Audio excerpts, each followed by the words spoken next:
Greetings, people of Earth. My name is Rob Whelan. My pronouns are he, him. I'm an author, game designer, and professional nerd. Tonight, I'm the host of Theater of the Mind Players, your friendly local actual play show. Laps. We are doing Session 0 tonight for a game called Mazes. It is from 9th Level Games. It is billed itself as Fantasy Role-Playing Reforged. Now, as this is a Session 0, this is where I get to talk a little bit about the game itself as opposed to jumping right into the story. And I was excited to do Mazes for a few different reasons. One of the big reasons is that it is a way to have an OSR experience without playing an OSR game. What does that mean? Well, OSR stands for Old School Renaissance or Revolution, depending on whom you ask. And it is basically people who have gone back to the original D&D Dungeon Crawl experience and tried to recreate it. And there are a lot of games out there that do it. There are several games that do it very well. But a lot of them do it by mimicking the mechanics and the play loop of original D&D. So it's kind of like going onto Steam and buying like an old game that you used to love on like your old computer and playing the crap out of it. Or like buying one of those, Atari 50 like things and you're I'm playing combat, that's cool. Mazes wants that experience, but it is not necessarily beholden to any of those old games, which isn't to say that they are bad, but you ever open one of those old games up because you're super excited about it and start playing and just realize you're like, oh, there's so much I forgot about that bad quality. Neverwinter Nights. Forgot about the octagon. Oh, Dragon Age. Well, I think I think there is something like that where you play that game and you're like, yep, that was fun, and then you put it back down. Like you had the experience, you got your brief hit of nostalgia, and you move on. Whereas Mazes wants to bring that experience into the modern era, and I also think it wants to focus on only the good parts. Like everybody here probably has a memory of some fun weird moment from playing D&D of like of a monster encounter or like a trap that didn't go the way that you expected or whatever.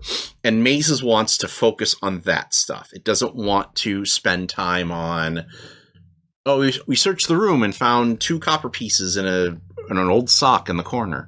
It wants to focus on those memorable moments. And part of how it does that is the game itself is laser focused on the dungeon, or as it calls it, the maze. Like there's not going to be the shopping segment in town. There's not going to be I'm going to wander around the tavern and listen for rumors kind of stuff. All of that is handled by flashbacks that you trigger by spending your resources or by giving me more resources to use against you. A perfect example is you set. So treasure is what your character uses to worry about equipment rather than writing down like I have 40 feet of rope and I have a 10-foot pole and this, that, and the other thing. You have a treasure amount that you then spend to say, oh, well, I reach in and I pull out my 10-foot pole. Because last time I was in town, I thought of that. Right.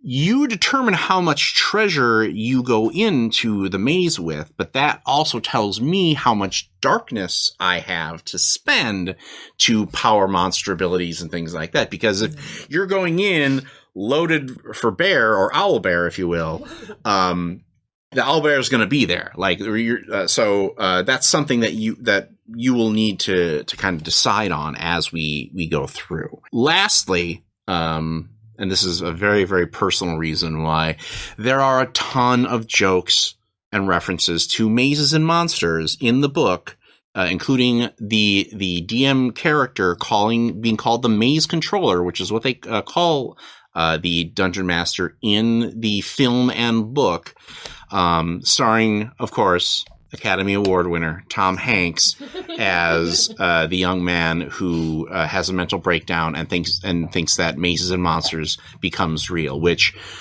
was allegedly based on a true story. Allegedly. But not really. In the same way that any media is based on a true story, and then you read up on the story and go, oh, that wasn't true at all. And of course, the truly tragic thing is part of the reason why role-playing games and Dungeons and Dragons were sucked into the Satanic Panic was because Mazes and Monsters, this fictional version of this story, was seen as being completely strictly true, and people were drawing examples from the fiction to drive why people had to keep it out of schools and this, that, and the other thing. So it is. I'm very little Billy to the devil. Right, little Billy to the devil. Billy wishes. One other element that I like is that it draws upon the same influences that the original Dungeons and Dragons drew upon. So this game wants to, instead of being 80s big book fiction, as they like to call it, which in and of itself was inspired by a lot of those authors playing D&D for many, many years, it wants to go back to 70s fantasy fiction and your Conans and your Fafet and the Grey Mousers, and that's why it actually wants to be episodic rather than a campaign. It's okay to play this game with the same characters having different adventures, but the assumption is that those characters aren't really going to change that much, because Conan never really changed that much during the course of his adventures. I mean, he eventually became like a king. Brad is making some very... The board has some words some faces. For that. He became more buff, Rob. Well, but it's not the zero to hero progression that you see in a lot of fantasy games, where you start out as farm boy Luke Skywalker and end up as Wesley. I was really sure you were about to say Farm Boy Wesley. Yeah. I was real sure. Become the Dread Pirate Robin. I guess that's also a good example. Like, I guess it was a moisture farm. I guess. Man, I am just getting roasted here. So let's have everybody go around the table and introduce who you are, and also, as far as our usual like trivia thing, tell me your favorite dungeon crawl story. Either a monster that you fought that died unexpectedly, or a trap, or a thing, something like that. Tawny seems to be ready to go, so let's start with our first mind player. God, I actually have two. Okay, never mind. Yeah, you're in now. Hi, I'm Tawny P. Thompson, she, hers. And I want to say the phrase, which side are the hinges on? Because it became just the running gag through our entire first very long D&D campaign. Because the DM let me one time I said, which side are the hinges on? He was like, oh, the side closest to you. So I pried the hinge pins off and took the door off of the hinges.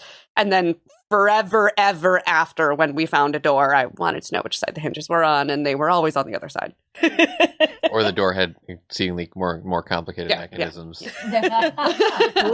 Dwarven doors don't have hinges. How do they open? Are they like Star Trek? Like, okay. Exactly. All right. I was debating on telling the I Am the Dragon Queen story as well, but We'll say that for the next episode.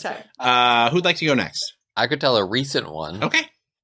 Hello, my name is Ethan Eichset Anderson, he, him, and my recent one was when we believed if it bleeds, it can die. And we spent hours attacking a tree that it was invulnerable. Because every time we attacked it, it bled, but also fought back, and we all almost died, even though nothing was happening, because we wouldn't give up. Was really fun to DM. for 2 hours. Did that hurt the tree? No.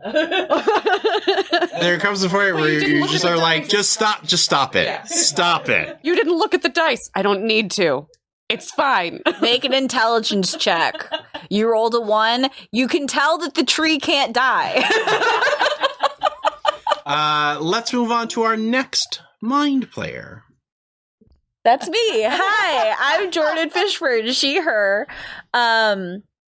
And I would say maybe I'll do a recent one too because my memory is so terrible, but I would say invisible enemies.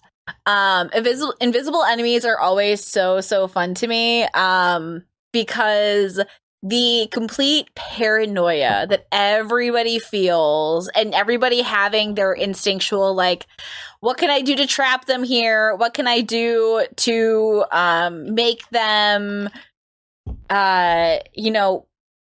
I like put my hand on their shoulder so I know where they are all the time? Does that actually work in combat? Not really. Like Marco. that kind of fun paranoia, and especially the one creature that we fought just vanishes when it dies. So when an invisible enemy suddenly cannot be found anymore, everybody freaking out for that as well. It's always such a good time. I love invisible enemies. It's fun. All right. And finally, our very special guest, mind Aw. player. Hi, I'm Jenny Higgins, she, her. And my favorite dungeon crawl moment, we were deep in it, and we were deep in it. And we needed to roll for a disguise. And the way that it was working was we failed. So we had to do random consultation of the monster book. So as we went through, we successfully disguised ourselves as mind flayers. So when we knocked on the door opens, everybody screams, and they're trying not to look at us. And all we could think of saying, because the furnace was in this room, is, "We are mind flayers. We are here to work the bellows." And we just slid our way into the room and started working the bellows until everybody just slowly left. And we were able to do what we needed to do. So luckily we were able to work it in our favor, but the failure was random consultation of the monster book. Perfect. For our disguise. So hopefully we will be creating some memories like that here with this show. So let's talk a little bit about the system, because it is an unusual system. In that you only roll one die type when you do stuff. And the die type is determined by your roll, or as the book drolly puts it, your roll, R-O-L-L, is your roll, R-O-L-E. There are a few different actions you can take in the game, and they are books, boots, blades, and bones. Books actions are when you want to know something or you want to observe something. Boots actions are about movement and running around. Blades actions are about attacking and fighting. And bones actions are about resistance and like willpower. You don't always want to get the highest roll on your die, though you do want to as often as possible. We'll get to that in a moment. But different actions have different numbers that you want to hit. So if you're taking a books action, you want to roll a 2 or a 3. Or if you're taking a blades action, you want to roll a 4, 5, 6, or 7. Now, in addition to those parts of the die, you have the key and the crown. The key is when you roll a 1. If the action is something that your class or aspect, which is sort of the focus of your character, can do, then it's a success. So, like, if you're playing a thief and you're trying to figure out a lock that a lock that is barring a door, normally that probably would be a books roll of 2 or 3, but since you have that aspect of thief, it's available as a 1, 2, or a 3. The other roll to be aware of is the crown, and that is when you roll the highest die, the highest number on the die. And the crown depends on the darkness level in the situation. Darkness is a rating that I track that basically represents kind of the like looming threat. And the more darkness there is, the more difficult it becomes for you to do things. Because basically, it's sort of there to also reflect kind of like, we're fresh into the dungeon. We got plenty of food and stuff. Let's do this.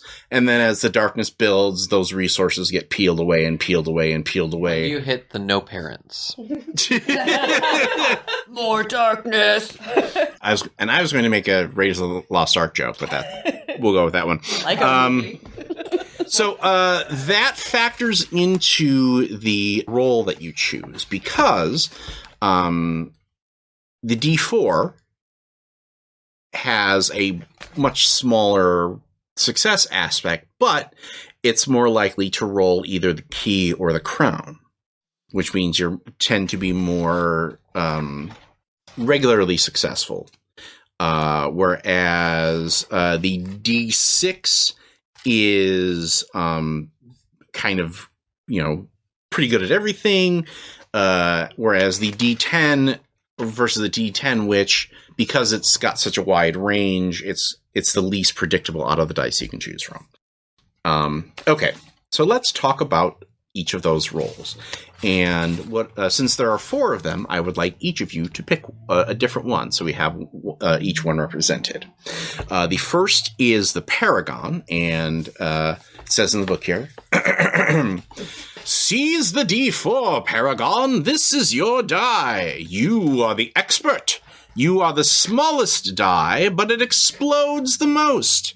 You have 4 hearts, not a lot, and 4 stars, the most.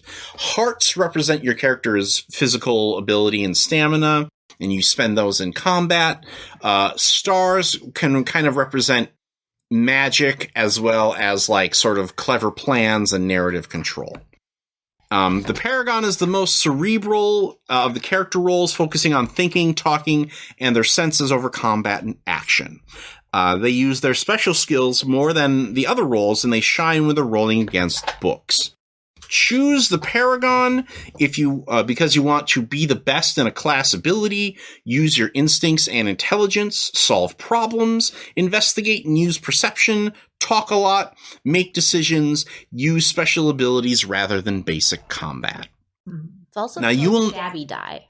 Well, now you will note that there is no mention of magic or weapons or any class stuff or any role or any class stuff, because you can choose any of these class die and then be whatever other aspect you want. So if you want to be a Paragon that's a fighter, that's great. That probably means that you're more of a like thinky fighter as opposed to a meat wall fighter, and you're more of a like a grizzled veteran that is like, oh no, hit him in the knee, like Battle tactics. Right.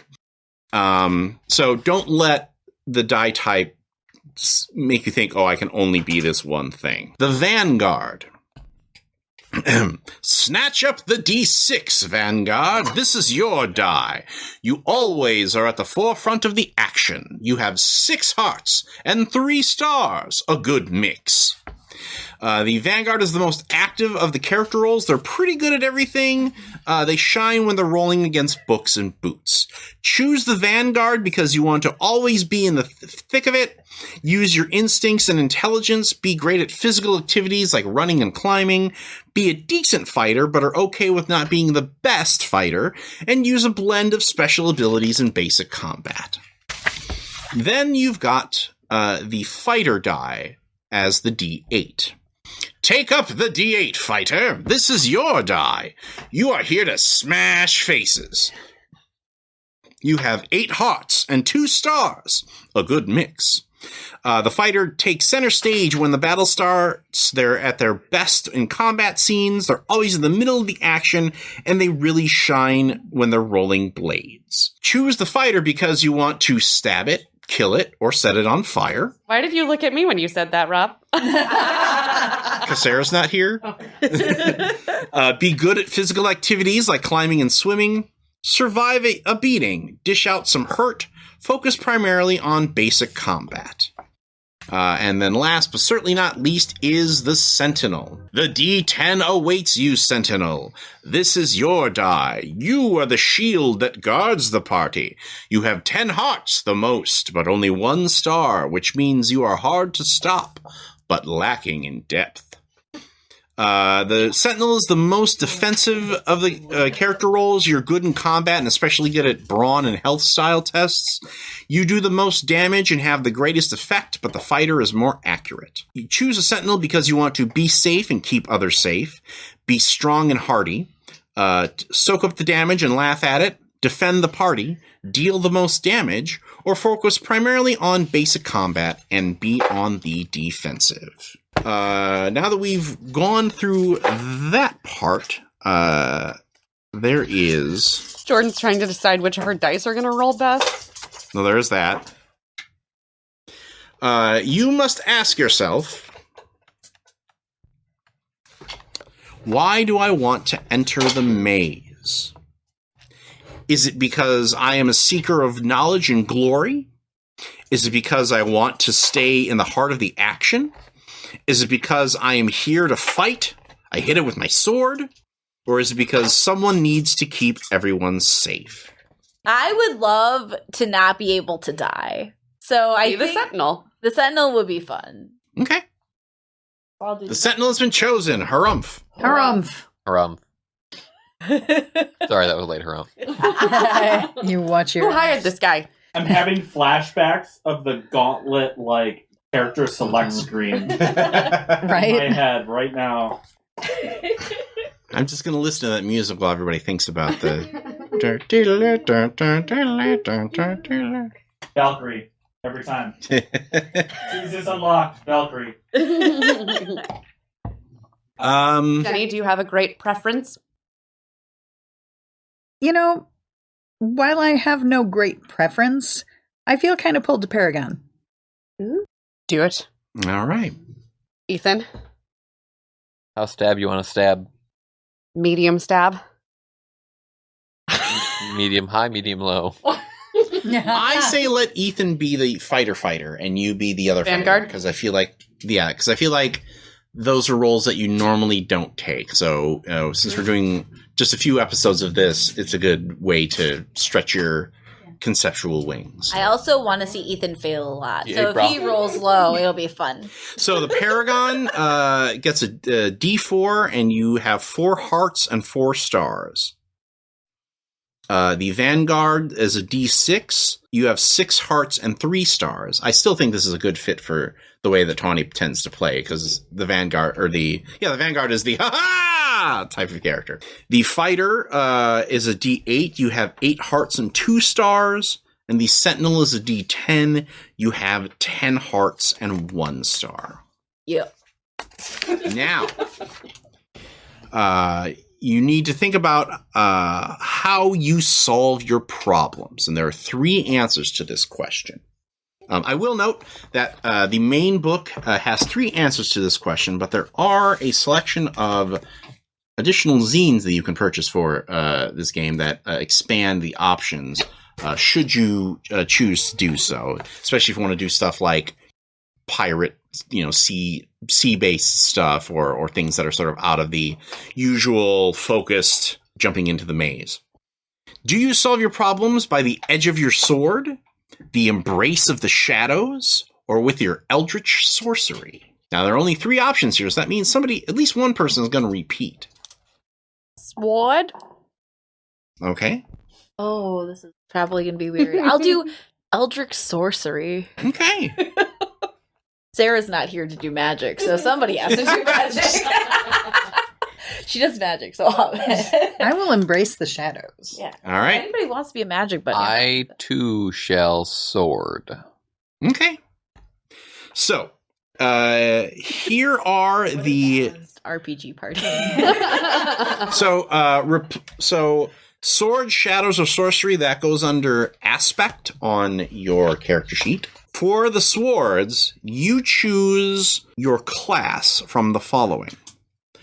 Are you a Dangerous Bravo, a Jaded Sellsword, a Knockabout Ranger, a Monster Slayer, an Outcast Bugbear, a Reluctant Hero, a Savage Barbarian, or a Valiant Dragoon?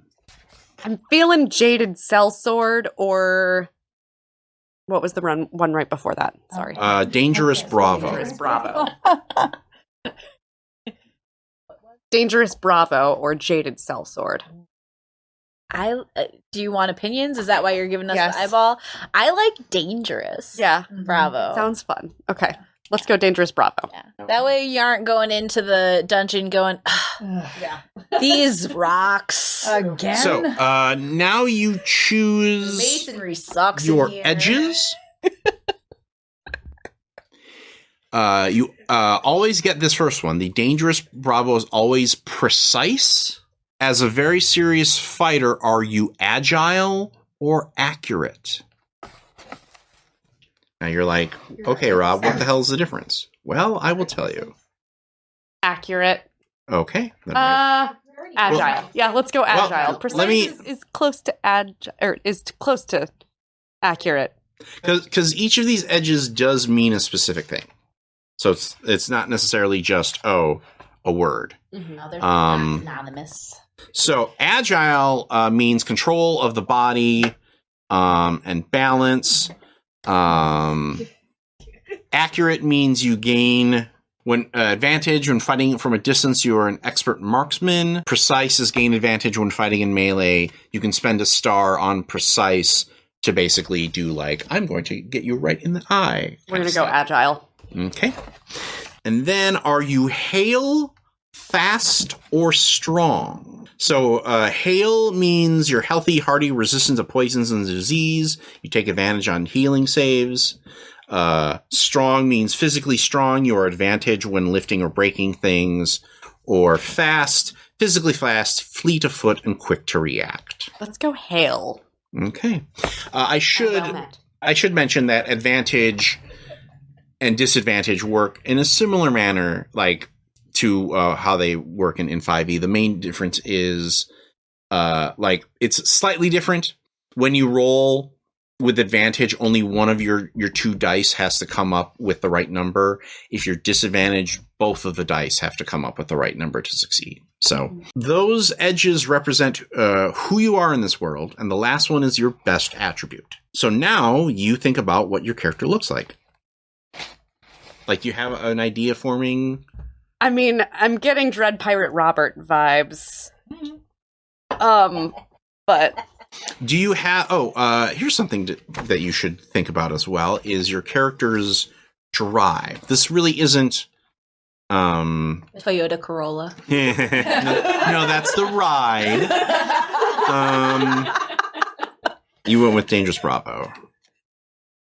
So, suggested drives include to drive their foes before them and hear their lamentations, to prove that they are master fighters, or to defeat Jane the Sword Saint in a duel.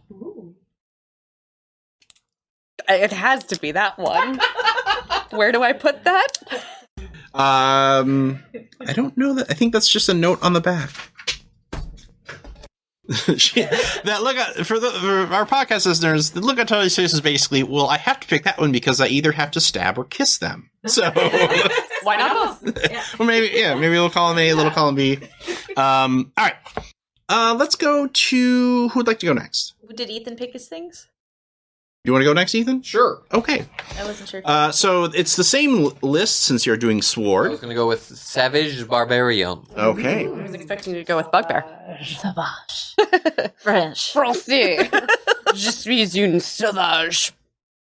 Barbar. I honestly thought he was going to go with Valiant Dragoon because you get basically he gets minions to come with him. Oh, that would But, have been cool, but I get it. well, you might yet get to pick a class that has minions. So, Le Sauvage Barbarian is always tough. Tough. Even with the paper cut. And the lemon juice.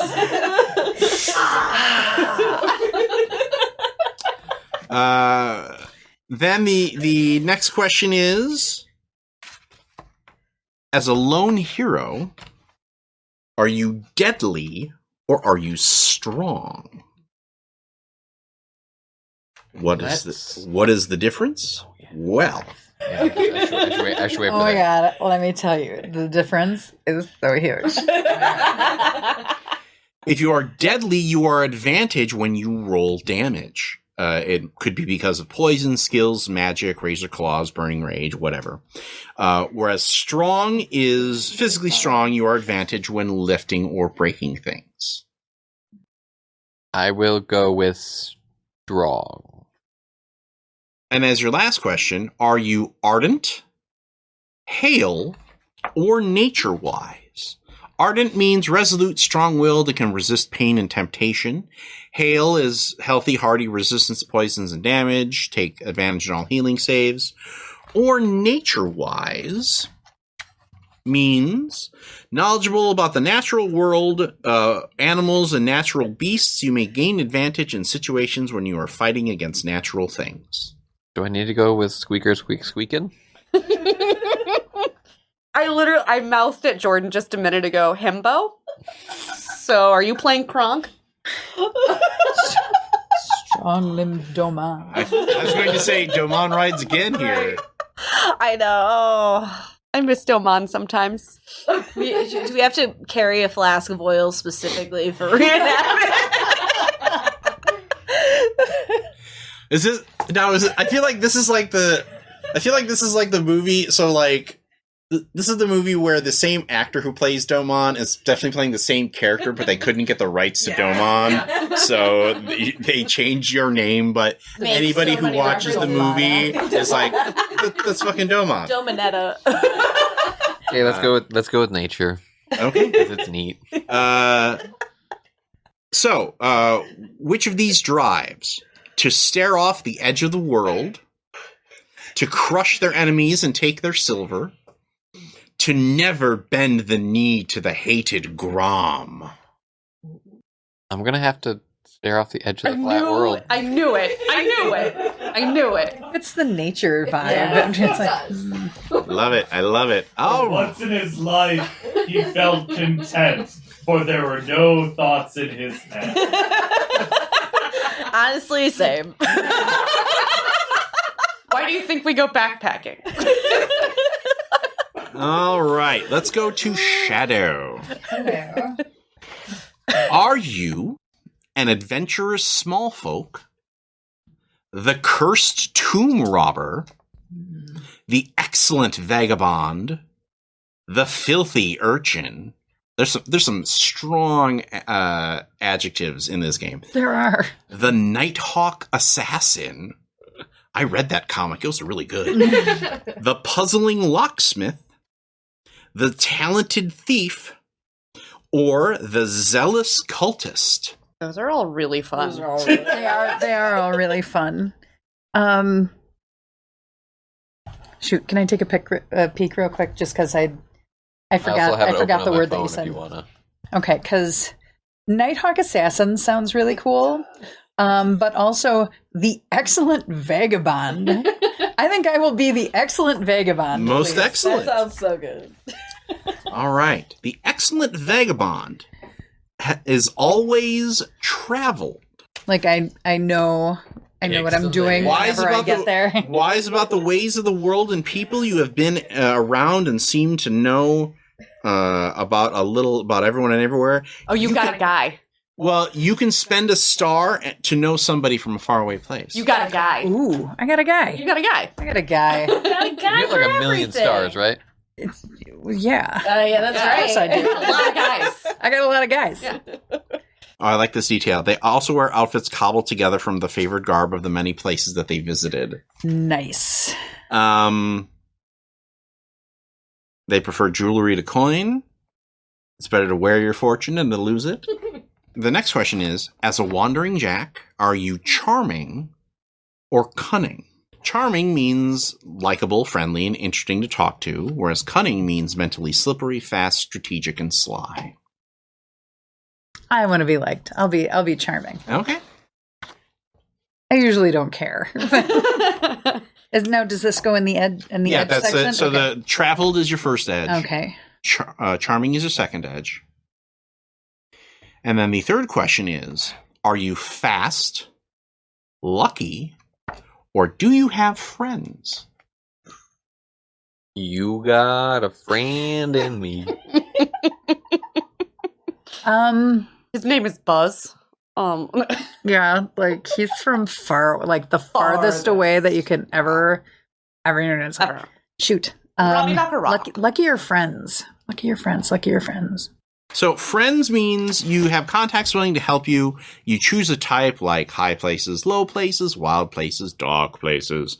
They can act as a font of information. Like I've seen these marks before, well, with my friends in the Bugbear tribe.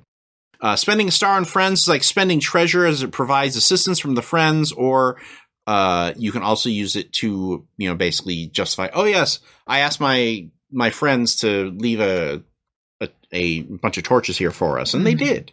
Whereas lucky, you're naturally lucky and things always seem to go your way. You are advantaged on all chaos rolls, which are basically when I randomly roll a die to see if a bad thing happens to you, and you never take the marked condition. Now that's good, because if you lose all of your hearts and basically every time you lose all of your hearts, you have to take a condition like tired, broken, whatever. And if you get to the point where you have no more conditions that you can take, you are marked, which basically means the next time you make a death's door roll, you roll it at disadvantage to see if you come out of it.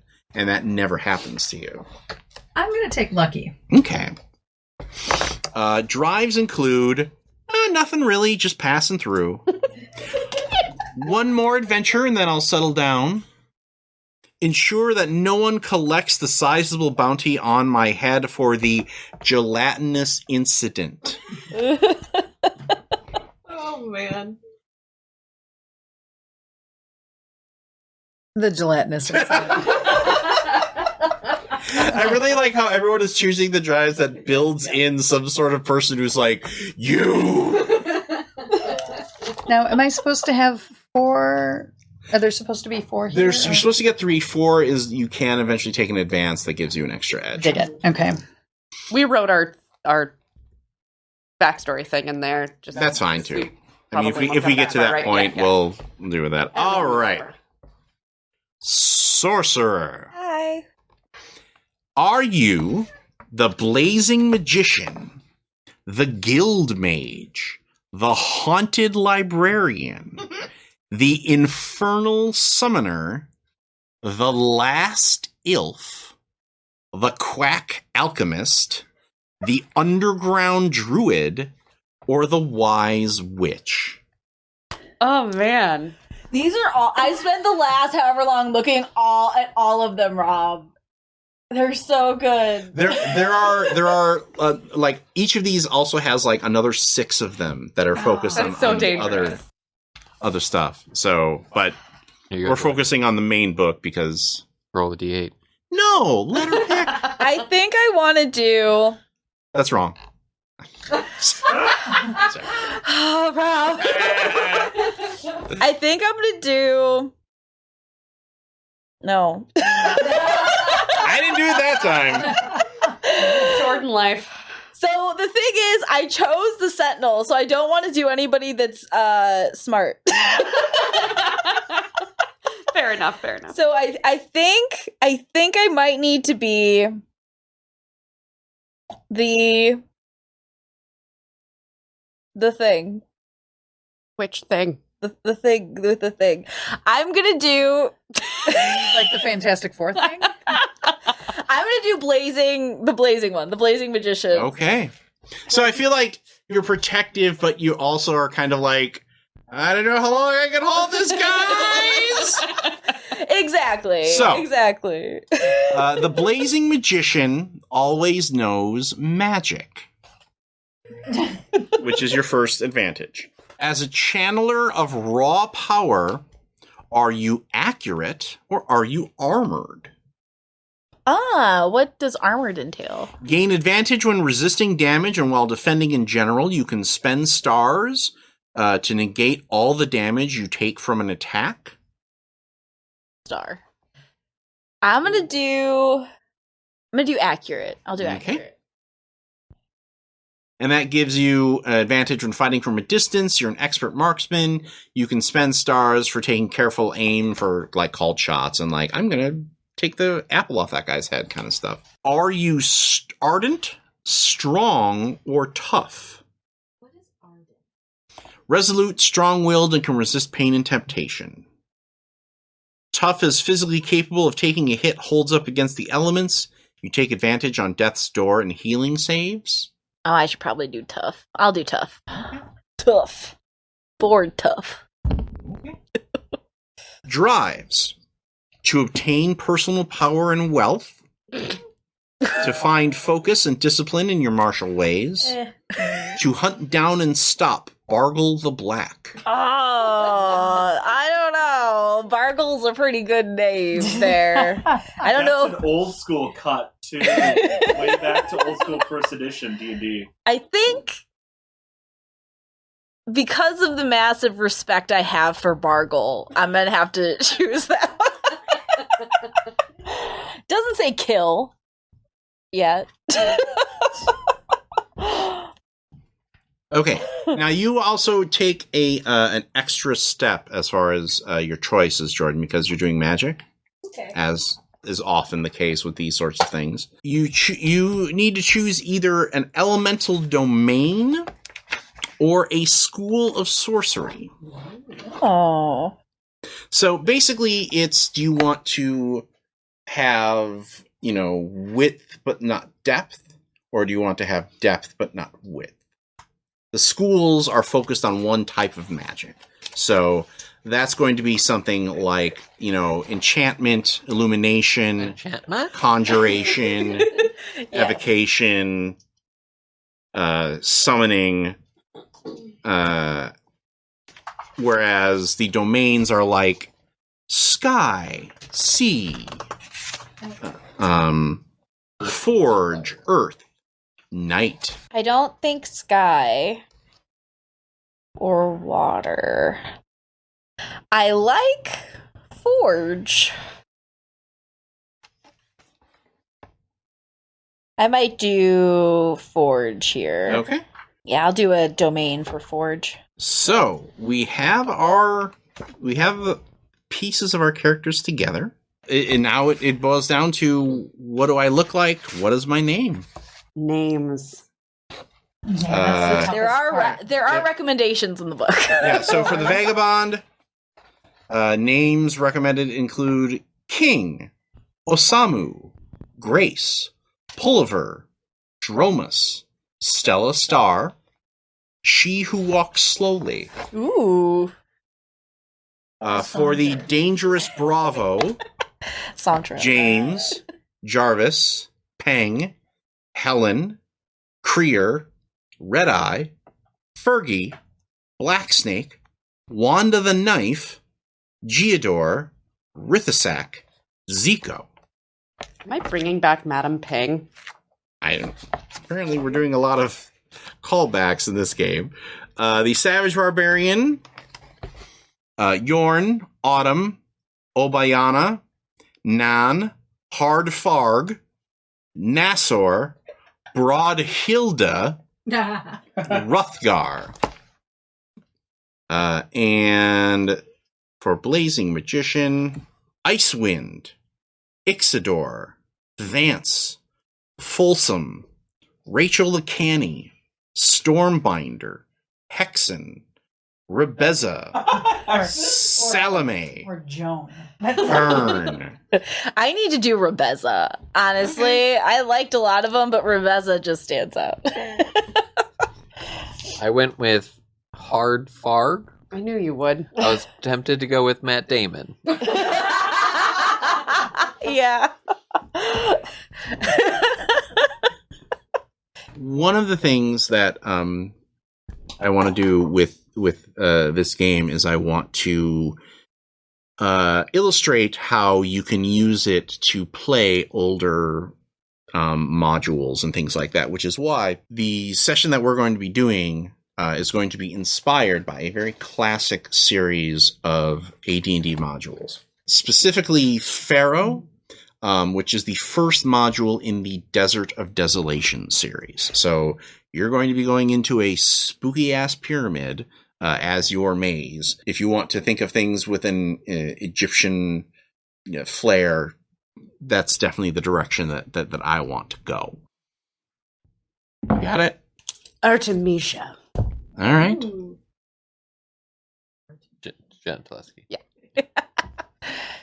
So what does Artemisia look like? Oh, shit. Yes. Rob! I feel like that's kind of a Greek name, so I feel like maybe that's a good inspiration for the look. What about Hard Farg? Or okay, you got it, or do you need more time? Oh God. What? Yep. No, I need a minute. Okay, I would say he looks fairly hard. but not so much a Farg. No. The Farg is, side. Mid Farg is Yeah. before we Maybe start. under Farg. Who among us has not been under Farg at some point in our I mean, lives? it comes to us all Yeah. sometimes. So what gives him his savage appearance? Are we talking like furs and leather straps? Are we talking like shirtless? Like what's going on here? I'm thinking shirtless, but he is a very, very hairy man. Okay. Well-groomed hair. But, he's nature. He's got because he travels with a coat mostly. But Okay. Is it braided in very specific plates? yes. Got a nice beating. Jingles when he walks. Nice.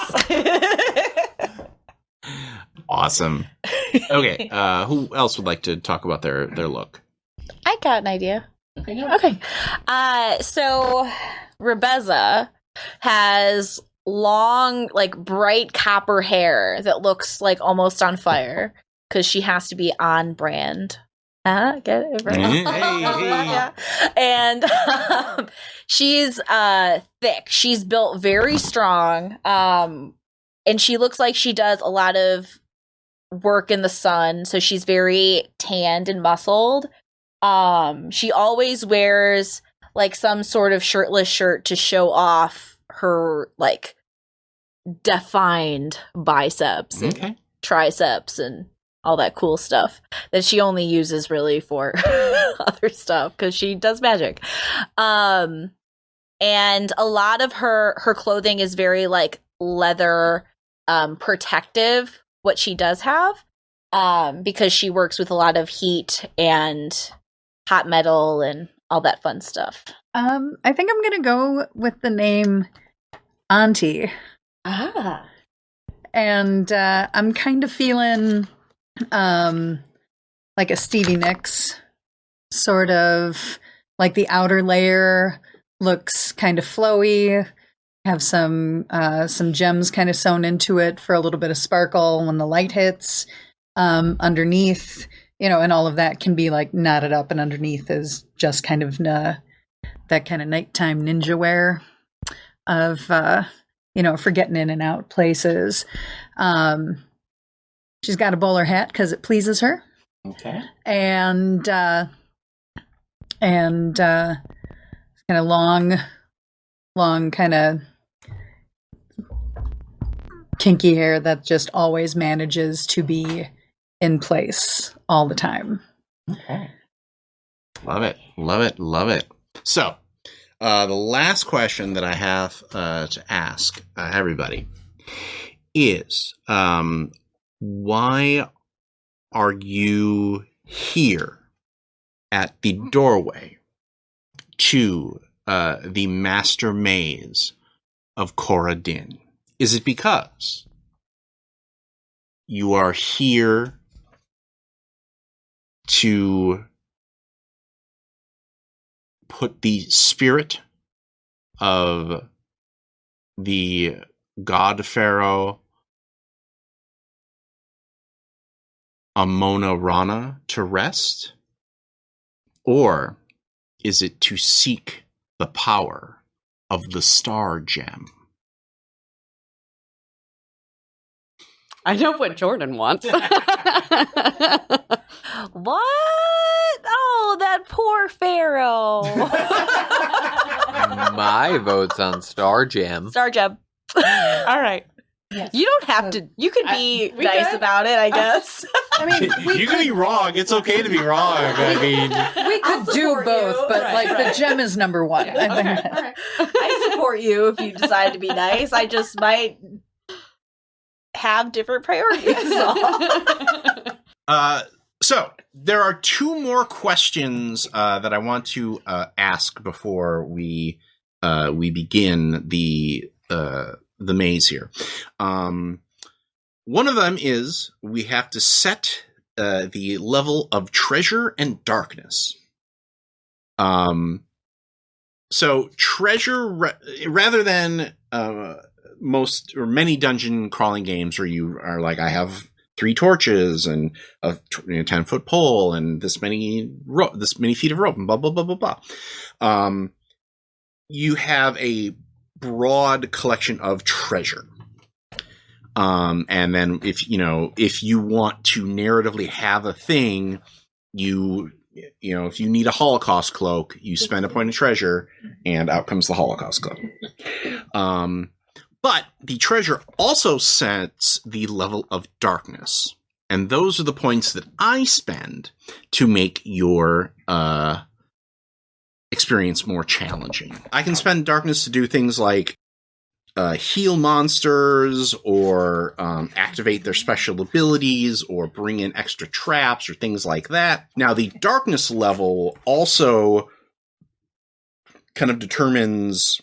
So what you need to figure out here is how much treasure do you want to start out with, because that amount corresponds to how much darkness I start out with, and then the darkness level kind of determines some mechanical things. So if we're starting with 3 or less darkness, we are currently considered in a bright phase, which means that the main thing is if you roll a crown, which is the highest number on whatever your die type is, you always succeed, regardless of the skill. And if you are unfortunately at death's door while it is bright, you actually roll that with advantage. No. Then there's torchlit, which means 4, 5, or 6 darkness. And that means that when you roll your crown, you can spend a star or a treasure to succeed, which basically usually means either a complicated success or a last minute save or something like that. If things are bleak, which means the darkness is at 7 or more, that means that you always fail on a crown roll, and Death's Door is rolled at disadvantage. The other thing to know is that when you spend treasure, while it is bright or torchlit, the first 2 categories, the treasure affects the entire party. So, we need a rope. Okay, we've all got ropes. But if it is bleak, then the treasure spent only affects a single player, because then only I have the rope. So what you need to decide right now is how much treasure do you want going into the maze.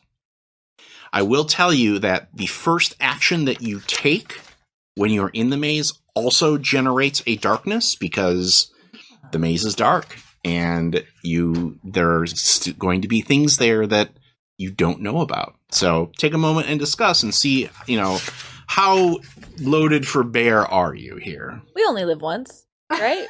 Does that mean go bright or bleak? That means going bright. Because But if we only live once, I was thinking we just go middling and go torchlit. Just I was going to say hard mode. I knew that's what you were implying. All darkness all the time. No parents. Yeah, exactly. No. we've made that joke. Check that joke off. We could flip a coin. I'm fine with torchlit. I'm just fucking with you. We could flip a coin. We have these fancy coins that came in the adventurers' backpacks. So Or you could make a decision. yeah. so the decision is if it lands on its edge or in the middle, right? Oh my god. If it lands on the star, we're bright, and on the crown, then we're dead. Yeah, we'll just And you're torchlit. we go into the maze and we dig a hole and just you're lay in choosing it. between bright and torchlit. Jordan wants to go for bleak. Well, Fine, I we think don't have to. I think it would be funny. We don't have to. I think if we start off on bright, we already picked like the sweet no darkness option when Rob asked if we wanted to just steal from the temple or be better human beings. And stealing apparently is the nicer option. Well, it was more of a question of, are you there for a goal? Are you there for like money, or are you there to challenge the ancient spirit of the pharaoh? That is fair. That's fair. But I like to think of it as I like to think of it like, just Training wheels off. It's always harder to be a good person. And so it's not that's like you're our not darkness. going to get darkness as you play. Exactly. So- I think It's- bright's fine. It's money for an orphanage, Rob. My vote's on 2. Like torchlit? Middle? No, or to treasure. I think is what Oh. I'm saying. 3. Got it. That way we'll dip into torchlit. Fairly quickly. Fairly but quickly. Start out bright. Sure. That's good. Okay. Okay. So we're going to do 2 treasure. And then I will take 2 darkness. Now, there is an option here to add a little more darkness. There's one more question I wanted to ask. So Jordan might yet get to... as I was... What is 4 So darkness? when she's like, why does it have to be single digits, Rob? Pie. You will have pie darkness. So, what you're supposed to do at the beginning of a maze is you're supposed to ask questions, and one of the questions we asked was about the star gem. But going over everybody's characters, I also realized that 2 of you have specific named rivals that are part of your backstory. No, hers is an incident. Oh, okay. I had an incident. Yes. The new We don't need to talk about it. So, the question I'm going to, and those 2, of course, are Tawny and Jordan. So what I'm going to do is ask you: is your rival also in pursuit of the star gem? Don't answer yet, but if they are, I will add a darkness. What I want you to do is, once you've made your decision to put your fist out, I will call when both of you have your fist out. I will call 3. If it is up, that means yes, and I will add a darkness. If it is down, that means no, and I will not add a darkness. Ready? 1, 2, 3. This is so Let the record show that both ladies want their rival there, so that means we are now at 4 darkness, which means we are now torchlit. Torchlit. I have to See say how quickly that happened? Yeah. Yeah, see? We didn't even begin the game. I have to say, my rival's name is literally Bargle the Black. If he's not there to burgle the star gem, Fair enough. it's just not. We don't need any argle bargle here. Exactly. All right, folks. Thanks for listening to our session 0. please be sure to check out our normal feed to watch us actually play this game. I'm very excited. I think that those edges, the classes are so like evocative, and it's very like I felt all of your pain, like seeing, like just reading the list, going, yeah, that one. No, wait, that one. No, wait, that one. I could play a different magic user every day, and I would be happy. If we come back for another mazes, maybe you will. We could do a different magic user, and I just change the consonant at the end of Rebeza's name. So we do Rebeza, Rebecca, and then we do Rebea.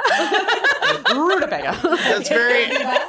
That's very Bob the Fighter too. I like that. All right. Rabina. So from all of us here at Theater of the Mind Players, this is Tawny P. Thompson. Ethan Exit Anderson. Jordan Fishburne. Jenny Higgins. and as always our Lord of the Board, Brad Davies. and this is Rob Whelan saying, just repeat to yourself, it's only a game. I should really just relax.